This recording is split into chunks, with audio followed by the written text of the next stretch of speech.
ప్రసన్న హరికృష్ణ గారు, సో ఇప్పుడు ఒకటైతే ఖాయం, నాకు తెలిసి టీజీపీఎస్సీ డివిజన్ బెంచ్ పోతుంది. డివిజన్ బెంచ్లో స్టే రావచ్చు, ఏమన్నా రావచ్చు. సో మళ్ళీ డివిజన్ బెంచ్లో వ్యతిరేకంగా వచ్చిన సుప్రీంకోర్టు పోయేందుకు కూడా ఛాన్స్ ఉంది. సో ఇది జరుగుతుంది. నాకు తెలిసి కేసు ఒక 6 నెలల సంవత్సరం అయితే ఉంటుంది.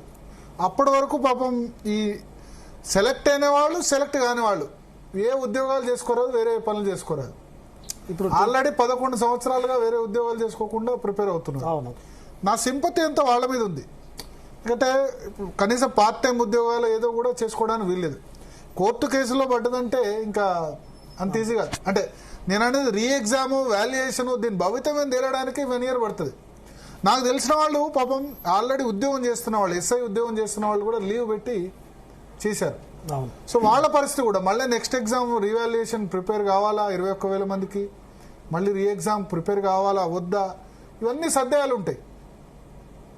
సో దీనికి టీజీపీఎస్సీ అండ్ గవర్నమెంట్ ఒక ముందుకొచ్చి ఏదన్నా ఒక కాన్ఫిడెన్స్ బిల్డ్ చేసేటువంటి యాక్టివిటీ చేస్తే తప్ప ఉద్యోగాలు వచ్చిన వాళ్ళు, ఉద్యోగాలు రాని వాళ్లకు హోప్ అనేది ఉండడం జరగదన్న. మీరు అన్నటువంటి ఏదైతే ఉందో వాళ్ళు కూడా సఫర్ అవుతారు, ఉద్యోగాలు వచ్చిన వాళ్ళు కూడా సఫర్ అవుతారు. బట్ నేనేమంటానంటే మళ్ళీ రీ ఎగ్జామ్ కండక్ట్ చేస్తే ఎవరైనా రాయాల్సిందే. ఆల్రెడీ ఉద్యోగాలు వచ్చిన వాళ్లకు తెలివితేటలు ఉన్నాయి కాబట్టి వాళ్ళు ఇంకా చిన్న సర్వీస్ వస్తే మళ్ళీ ఇంకొక పెద్ద సర్వీస్ కొట్టడానికి కూడా అవకాశం ఉంటుంది. Ranker is a ranker. So genuine student is a genuine student. కాబట్టి వాళ్ళకి ఇంకా అంటే ఏదైతే ఫర్ ఎగ్జాంపుల్ ఆర్డీఓ రావాలనుకున్న వాళ్ళకు డిఎస్పీ వచ్చింది అనుకోండి, ఇప్పుడు ఇంకొక అవకాశం వల్ల ఆర్డీఓ రావడానికి అవకాశం ఉంటుంది కదా. కానీ లక్షల మంది వీళ్ళకి అన్యాయం జరుగుతున్నప్పుడు కొంతమందిని అంటే మైనారిటీకి మనం ప్రయారిటీ ఇవ్వాల్సిందే. బట్ అన్యాయం జరుగుతుంది, ఇట్లాంటి డిస్క్రిపెన్సీస్ ఉన్నాయి అని చెప్పేసి చాలా క్లియర్ కట్ గా జడ్జి గారు చాలా క్లియర్ కట్, ఇంతకుముందు మిత్రుడు కూడా చదివి వినిపించాడు, ఇంతకుముందు మహేష్ కూడా చదివి వినిపించాడు.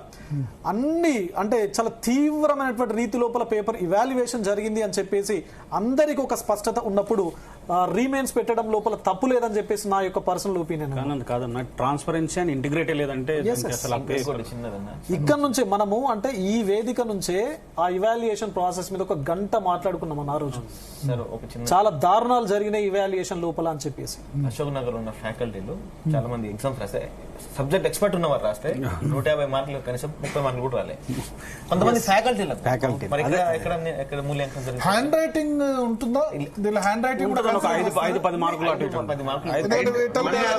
మొత్తం మార్కులే హ్యాండ్ రైటింగ్ బేసిస్ లో ఉద్యోగాలు వచ్చినాయి. మన గ్రూప్ 1 మొత్తం వచ్చింది కూడా హ్యాండ్ రైటింగ్ ఎగ్జామ్ లో, నాట్ గ్రూప్ 1 ఎగ్జామ్, అది హ్యాండ్ రైటింగ్ ఎగ్జామ్. ఒకటి భరత్ గారు ఏంటంటే ఇప్పుడు ఇంగ్లీష్ మీడియం వాళ్ళకి ఒక ఆర్ట్ ఉంటది. ఏంటి అంటే ఇప్పుడు మన కాన్వెంట్ లో మన పిల్లలు చూస్తుంటాం, పిల్లలు ఏంటంటే కర్సివ్ రైటింగ్ రాయడము, చిన్నప్పటి నుంచే వాళ్ళకు ప్రాజెక్టులు వాళ్ళు అంటే టీచర్స్ ఇవ్వడము, ఆ ప్రాజెక్ట్ ఇవ్వడం వల్ల కొంత mind mapping, flow charts, diagrammatic representation, cursive writing అంటే ఉన్నటువంటి బాగా ఒక 10 పేజీలు ఉన్నటువంటి కంటెంట్ ను వాళ్ళు ఒక పేజీకి కంప్లీట్ గా కండెన్స్ చేయగలిగేటువంటి ఎబిలిటీ వాళ్ళకు చిన్నప్పటి నుంచే వాళ్ళ టీచర్లు నేర్పేటువంటి పరిస్థితి మనకి ఇంగ్లీష్ మీడియం స్కూల్స్ లో ఉంటది. కానీ తెలుగు మీడియం అంటే తెలుగు మీడియం స్టూడెంట్ తెలుగులో చదివిండు అంటే ఆర్థికంగా సామాజికంగా బాగా బ్యాక్ డ్రాప్ ఉంటే తప్ప వాళ్ళు Telugu medium students Telugu medium స్కూళ్ళలో చదవడు. అంటే తెలుగు అనేది మళ్ళీ అట్లాంటి కాంటెక్స్ట్ లోపల తెలుగులో రాసినప్పుడు తెలుగులో ఒక పారాగ్రాఫ్ రాసింది, ఇంగ్లీష్ లో ఒక పారాగ్రాఫ్ రాసిన దానికి 1-2 నిమిషాల టైం మనకు సేవ్ అవుతుంది ఇంగ్లీష్ కి. ఎందుకంటే కర్సివ్ రైటింగ్ ఫాస్ట్ గా రాసే అవకాశం ఉంటుంది, తెలుగులో టైం కన్స్యూమింగ్ ప్రాసెస్. అండ్ వాస్తవానికి ఇప్పుడు ఈ మెయిన్స్ లోపల చాలా అందంగా నీట్ గా డయాగ్రమెటిక్ రిప్రజెంటేషన్స్ ఉండడం వల్ల ఇవాల్యుయేటర్స్ అంటే పై మెరుగులకు మోసపోయారు మా వాళ్ళు పాపం.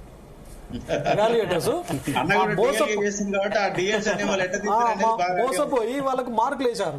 ఇంకొక మా తెలుగు మీడియం అభ్యర్థులు ఎట్లుంటారు, పారాగ్రాఫ్లు అంటే అద్భుతమైనటువంటి కంటెంట్ ఇస్తారు, ఇంకా సరిపోలేదని చెప్పేసి ఎక్కువ రాస్తారు. అట్లా రాయడం వల్ల అదొక ప్యాటర్న్ లో వెళ్ళకపోవడం వల్ల మార్కులు ఏదైతే హ్యాండ్ రైటింగ్ అయితే ఇస్తే మాత్రం అన్యాయమే. ఎందుకంటే హ్యాండ్ రైటింగ్ అంటే కంటెంట్ ముఖ్యం అక్కడ. ఇంకొకటి ఏమైంది తెలుసా, వీళ్ళు అందరూ వాల్యుయేషన్ ఈ ఎగ్జామినర్స్ కు ఇన్స్ట్రక్షన్స్ ఏముండవా? మీరు హ్యాండ్ రైటింగ్ చూడొచ్చు, మీకు అర్థమైతే చాలు.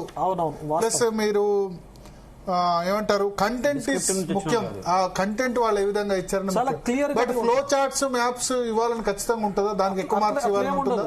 దానికి అంటే క్వశ్చన్ బట్టి క్వశ్చన్ డిమాండ్ ను బట్టి ఆన్సర్ ను మనం చాలా ఈజీ రీతిలో అర్థమయ్యేటువంటి రీతిలో ఇవ్వడం కోసము అక్కడక్కడ ఫ్లో చార్ట్స్ బార్ డయాగ్రామ్స్ లేకపోతే ఇంకా గ్రాఫికల్ రిప్రజెంటేషన్స్ మనం ఇవ్వచ్చు. బట్ కంటెంట్ మీరు హ్యాండ్ రైటింగ్ అన్నారు కాబట్టి hand writing should be legible. అది చదివే విధంగా ఉండాలి కానీ హ్యాండ్ రైటింగ్ క్రైటీరియా కాదు. ఇప్పుడు యూపీఎస్సీ చాలా క్లియర్ కట్ ఇన్స్ట్రక్షన్స్ ఇస్తారు అండ్ యూపీఎస్సీ బ్లూ ప్రింట్ ఇస్తుంది. ఇక్కడ అన్ఫార్చునేట్ థింగ్ ఏంటంటే ఈ టీజీపీఎస్సీ అసలు బ్లూ ప్రింట్ తయారు చేయలేదు. బ్లూ ప్రింట్ బ్లాక్ ప్రింట్ లేదు. బ్లూ ప్రింట్ లేదు అసలు. బ్లూ ప్రింట్ లేనటువంటి పరిస్థితిలో ఇవాల్యుయేటర్ దేని ఆధారంగా చేసుకుని ఇవాల్యుయేషన్ చేస్తారు. ఇంకొకటి అన్న, ఇప్పుడు మనం గమనించాల్సి వస్తుంది భరత్ అన్న, మనం ఇక్కడ వీళ్ళు ఎవరైతే జూనియర్ లెక్చరర్లతో కరెక్షన్ చేయించింది కదా, వాళ్ళు ఓన్లీ కూడా డిస్క్రిప్టివ్ నుంచి రారు, డిస్క్రిప్టివ్ పేపర్ రాసి రారు, ఓన్లీ ఆబ్జెక్టివ్ టైప్ పేపర్ రాసి వాళ్ళు సెలెక్ట్ అవుతారు. అటువంటి వాళ్ళని తీసుకొచ్చి డిస్క్రిప్టివ్ కరెక్షన్ చేపిస్తా అది ఎంతవరకు correct? That professors, university professor, subject experts ఉంటారు. ఇప్పుడు ఇందులో ఒక డిలే అవుతుంది. ఇప్పుడు అవ్వలేదన్నా, ఇప్పుడు అవ్వలేదా? డిలే అవుతుందన్న ఉద్దేశంతో జూనియర్ లెక్చరర్ తో చేయించారు. భరత్ గారు ఒకటి చిన్న సింపుల్ అండ్ సింపుల్ అరిథమెటిక్ మీకు నేను చెప్పే ప్రయత్నం చేస్తాను.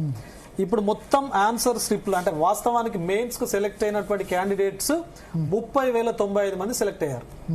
ఓకే, అండ్ ఎగ్జామ్ కు రాసిన వాళ్ళు 21,075 ప్లస్ 18 స్పోర్ట్స్ కోటా. అంటే 21,075 మంది మెయిన్స్ కు ఫైనల్ గా అపేర్ అయ్యారు. 7 పేపర్లు వాళ్ళు రాస్తారు. అంటే 21,075 ఇంటూ 7 పేపర్లు మనకు రఫ్ గా 2,47,000 ఆన్సర్ స్క్రిప్ట్లు వస్తాయి. 2,47,000 సుమారుగా. అంటే 2,47,000 ఆన్సర్ స్క్రిప్ట్లను దిద్దడానికి 50 మంది ప్రొఫెసర్లు దొరకరా భరత్ గారు? ఇంత పెద్ద తెలంగాణ రాష్ట్రంలో అవసరం ఉంటే కొన్ని సబ్జెక్టులను బయట నుంచి కూడా మనం తీసుకునేటువంటి పరిస్థితులు, సైన్స్ అండ్ టెక్నాలజీ లాంటి పేపర్స్ మనం బయట నుంచి కూడా తీసుకోవచ్చు. అంటే 50 మందితోని గనక మనం ఇవాల్యుయేషన్ చేయిస్తే ఈ 2,47,000 ఆన్సర్ స్క్రిప్ట్లను కేవలం 147 రోజుల లోపల మనం దిద్దించవచ్చు. ఎక్కడ కాంప్రమైజ్ కాకుండా, క్వాలిటీలో కాంప్రమైజ్ కాకుండా, ఒక కన్స్ట్రక్టివ్ ఓరియంటేషన్ లోపల పిల్లలకు న్యాయం చేసే. ఒకసారి బీఆర్ఎస్ వ్యూ తీసుకుందాం. దాసో శ్రవణ్ గారు నాకు తెలిసి అప్పుడు గ్రూప్ 1 వాయిదా గురించి ఆయన సుప్రీంకోర్టులో చివరి రోజు వరకు కూడా ప్రయత్నం చేశారు. సో దాసో శ్రవణ్ గారు నమస్కారం. భరత్ గారు నమస్కారం. సోదరులు, చర్చలో ఉన్న వాళ్ళందరికీ కూడా. సో ఆ రోజు మీరు ప్రిలిమ్స్ లాస్ట్ డే ఆ రోజు కూడా సుప్రీంకోర్టులో హియరింగ్ జరిగింది కదా.